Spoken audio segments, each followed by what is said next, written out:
La doctrina del purgatorio, que solo enseña la Santa Iglesia Católica, es una prueba clarísima de que la Iglesia Católica es la única verdadera, la única que enseña la verdad y la única que tiene la plenitud de la verdad. El purgatorio, sin duda, está en la Biblia y de ahí es de donde lo sacó la Iglesia.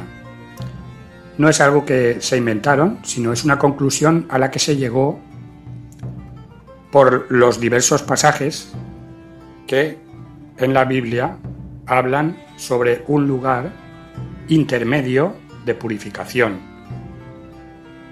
En la Biblia no dicen específicamente la palabra purgatorio. Este es un nombre que se le dio por darle un nombre. Tampoco se dice en la Biblia, no se nombra la expresión Santísima Trinidad o Trinidad, pero está ahí. Simplemente a ese lugar que se describe en la Biblia, en varios sitios de la Biblia, refiriéndose al purgatorio, simplemente a ese lugar se le dio ese nombre, por darle un nombre. Por ejemplo, en el libro de los Macabeos, en el segundo libro de los Macabeos, en el capítulo 12, se dice: mientras que si tenía en vista la espléndida recompensa reservada para aquellos que hacen un fin piadoso, el pensamiento era santo y devoto. Por lo tanto, hizo ofrecer este sacrificio expiatorio por los muertos, para que pudieran ser liberados de su pecado. Este pasaje, obviamente, está hablando de hacer sacrificio expiatorio por los muertos, para que puedan ser liberados de su pecado. Si solo hay cielo e infierno, no hay un lugar donde los muertos puedan recibir ninguna gracia por un sacrificio expiatorio.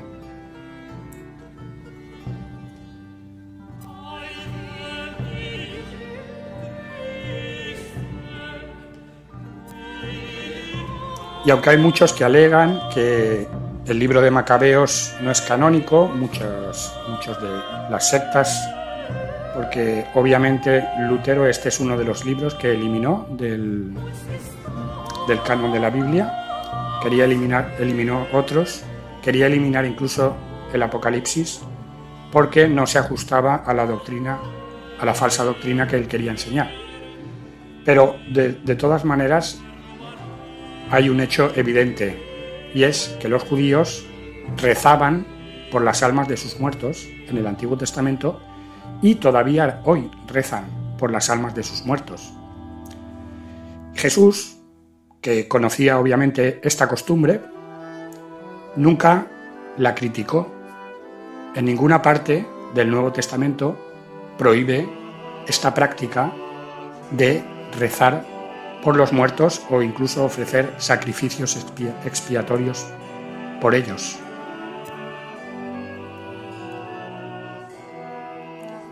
Entonces, ¿por qué oraban por los muertos los judíos y siguen orando por ellos? Si los muertos están en el cielo, no tienen necesidad de oraciones, y si han ido al infierno, ninguna oración va a poder ayudarlos. ¿Dónde están entonces esos muertos por los que se ora? ¿Por qué orar por ellos? Luego, San Pablo, en Corintios 3:15, dice: mas aquel cuya obra quede abrasada sufrirá el daño. Él, no obstante, quedará a salvo, pero como quien pasa a través del fuego. Es decir, San Pablo aquí está haciendo referencia a que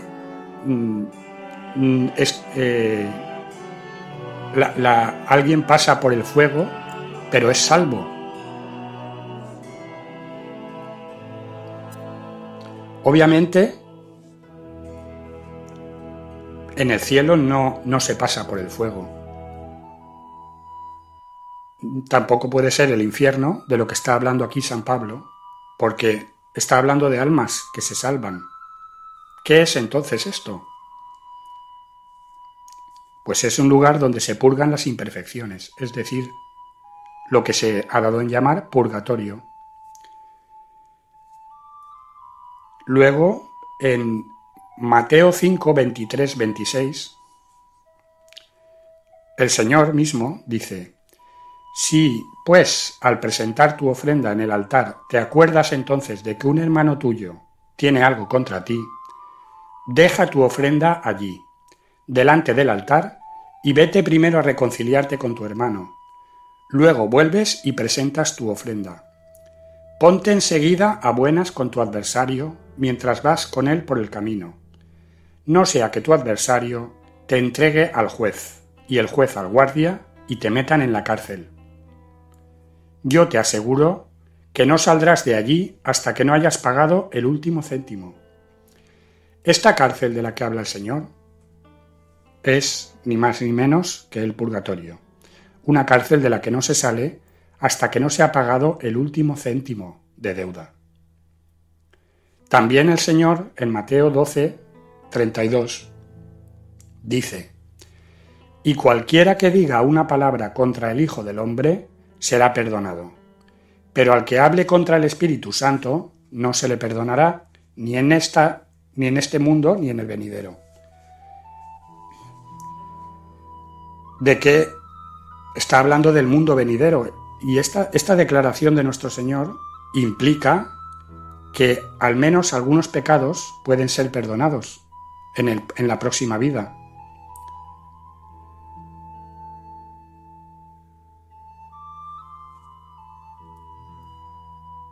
Por tanto, hay un tercer estado en la próxima vida donde los pecados pueden ser perdonados por Dios. Luego, por supuesto, hay que tener en cuenta que en Apocalipsis 21, 27 dice: pero nada inmundo entrará en el cielo. Dice así: la ciudad no necesita ni de sol ni de luna que la alumbren, porque la ilumina la gloria de Dios, y su lámpara es el Cordero. Las naciones caminarán a su luz, y los reyes de la tierra irán a llevarle su esplendor. Sus puertas no se cerrarán con el día, porque allí no habrá noche, y traerán a ella el esplendor y los tesoros de las naciones. Nada profano entrará en ella, ni los que cometen abominación y mentira, sino solamente los inscritos en el libro de la vida del Cordero.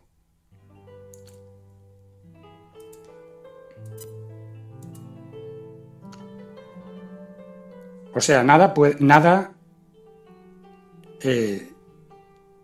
profano o impuro puede entrar. En la Vulgata dice: ninguna cosa inmunda y que haga abominación y mentira. Nada de eso puede entrar en el cielo ante la presencia de Dios. Luego, San Pedro, en su primera carta, habla de esto de manera terminante, categórica y definitiva. En la primera carta de San Pedro, capítulo 3, versículos 18 y 19, dice así: porque también Cristo padeció una sola vez por los pecados, el justo por los injustos, para llevaros a Dios. Fue muerto en el cuerpo, pero vivificado en el espíritu. Después de ser vivificado, fue e hizo una proclamación a los espíritus encarcelados. Espíritus encarcelados.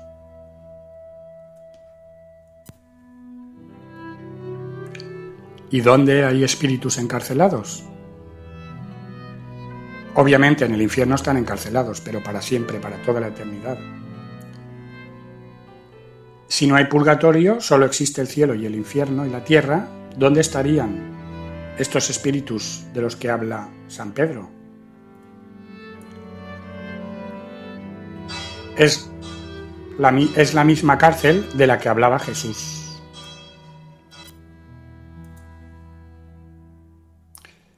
No pueden estar en el fuego eterno, porque es eterno, de allí no se sale jamás. En el cielo no pueden haber cárceles. Y la tierra es un valle de lágrimas, es nuestro destierro, pero no es el habitáculo de espíritus encarcelados. Desde los primeros tiempos del cristianismo, Los cristianos oraban por los muertos también. ¿Para qué orar por ellos? Y esto, desde los primeros tiempos del cristianismo se hacía esto.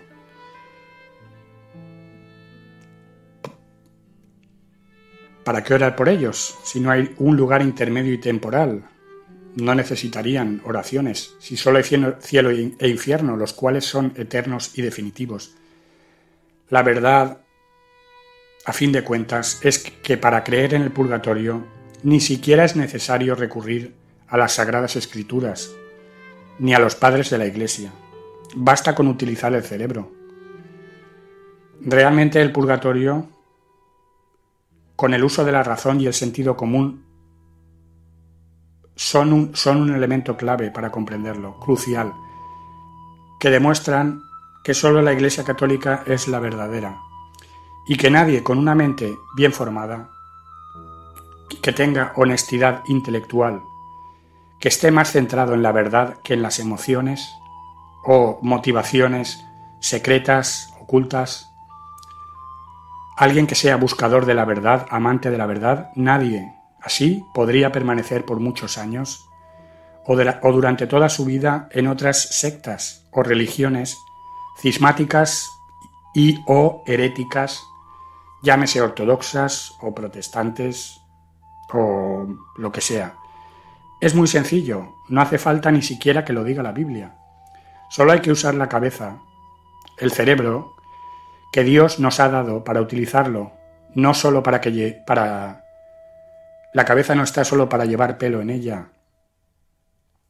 Dios es misericordioso, pero también es muy justo. Imaginemos un hombre que ha violado y matado a varias personas, utilizando un caso extremo, para que se comprenda mejor. Este hombre se arrepiente luego, en cierto momento, se arrepiente, se vuelve hacia Dios.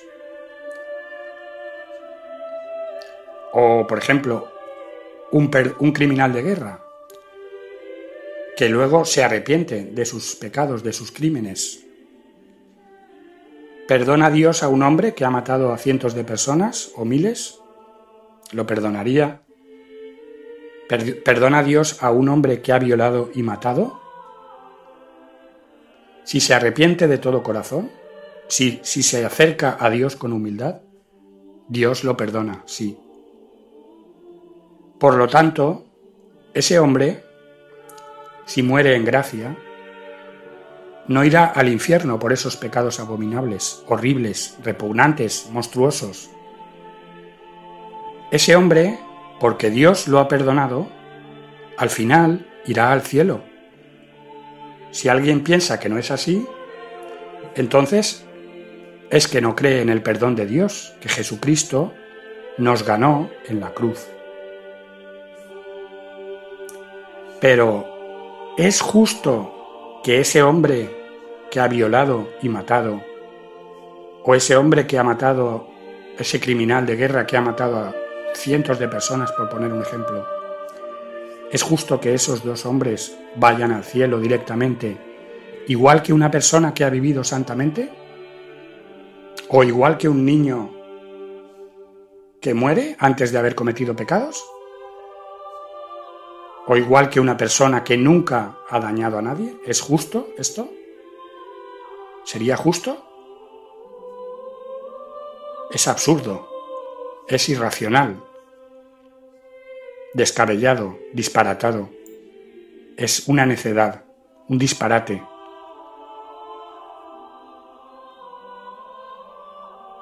¿Sería justo para las víctimas? Aunque incluso la víctima lo perdone, como hizo Santa María Goretti. ¿Es justo que esa persona no reciba ninguna corrección, ninguna pena, ninguna sanción? ¿Que no pague ninguna multa, ni siquiera por ello?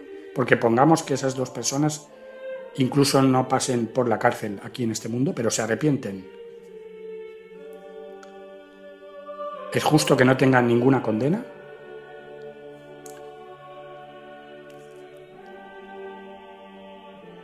Al margen de que esa persona sigue estando sucia, aun después de haberse arrepentido. ¿Es justo que ese ex criminal vaya de cabeza al cielo después de haber cometido esas atrocidades? ¡Qué tremenda injusticia sería esta! ¿Quién puede creer en una falsa religión que afirme esto? ¿Quién puede creerlo al menos durante años? Porque por un tiempo cualquiera puede andar errado, quedarse adormecido. ¿Pero por toda la vida creer esto? Si ese hombre, ese criminal, va directo al cielo sin ninguna retribución, sin ningún premio, sin ninguna recompensa por eso que ha hecho, en ese caso Dios no sería justo. Y Dios es justísimo. Por lo tanto, el purgatorio existe. Por lo tanto, solo la Iglesia Católica posee la verdad de la fe, pues es la única que enseña de manera solemne la doctrina del purgatorio. Solo la Iglesia Católica une la razón y el sentido común a la fe. Solo la fe católica es una fe razonable y racional. Y todas las falsas religiones que se dicen a sí mismas cristianas están equivocadas en este punto crucial, como lo están en muchos otros, pero este es abrumador, aplastante, concluyente, determinante. Pero hay muchísimas personas en este mundo, millones de ellas, a las que no les importa la verdad, o prefieren que no se les diga, o que son capaces de cubrirla en sus mentes, taparla, en sus mentes y en sus corazones, taparla con capas de autoengaño.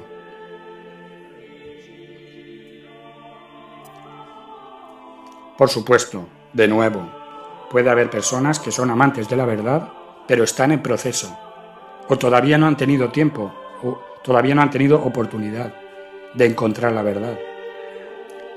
O les cuesta más tiempo darse cuenta o asimilarla. Cada uno tiene su propio ritmo. Eso está claro.